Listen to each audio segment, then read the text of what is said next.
أعزائي المشاهدين، بالتزامن مع امتحانات نصف السنة اليوم احنا موجودين في إحدى المدارس، راح نطلع على المستوى التعليمي للطلبة، راح نسألهم، راح نشوف شلون كانت الأجوبة، هل الأشياء اللي توجه ضد الامتحانات وضد التربية دائما هي أشياء صحيحة ضد الأساتذة.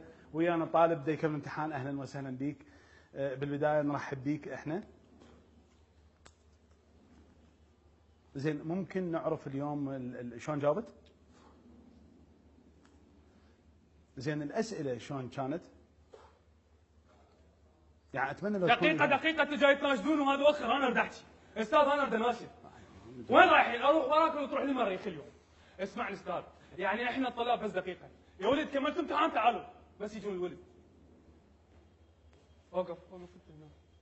أستاذ يعني إحنا الطلاب معاناتنا معاناة، والله الامتحانات دمرتنا. زين؟ يعني إحنا طول عمرنا إيد وحدة ما حد يفرقنا. إحنا متفقين نغش سوا. تجيبون الأسئلة أي وبي ليش؟ ليش هاي الطائفة؟ الله أكبر عليكم، ما يصير هيك. يعني 50 طالب بدنا نمتحن بقاعة واحدة. الأستاذ يعوف الصف كله ويجي يوقف على راسي، أدري أنا صوبة؟ صوبة الخطرة، الله والله مو صوبة أنا توقف على راسي.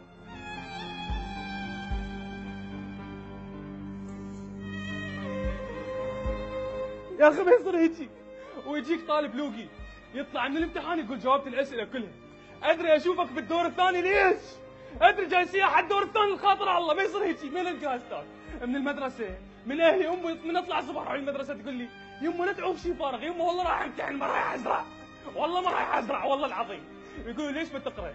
إذا الأستاذ يطب للمحاضرة يقول اللي ما راح يصير براسهم خير أعرفهم، وأنت ما يصير براسك خير، وأنت أستاذ تدرس ولا تلعب الحبس على كيفك ويانا جاسم الأسود، ما يصير هيك. أستاذ بقت شغلة واحدة بس بجنبي، يقول لي بالإنجليزي ليش بدها تنجح؟ طبعا اذا المدرسه مالتنا اسمها ست هاني يا اخي اسمش مال دردشه لا تخربي بالتدريس. الله اكبر عليكم، الله اكبر عليكم.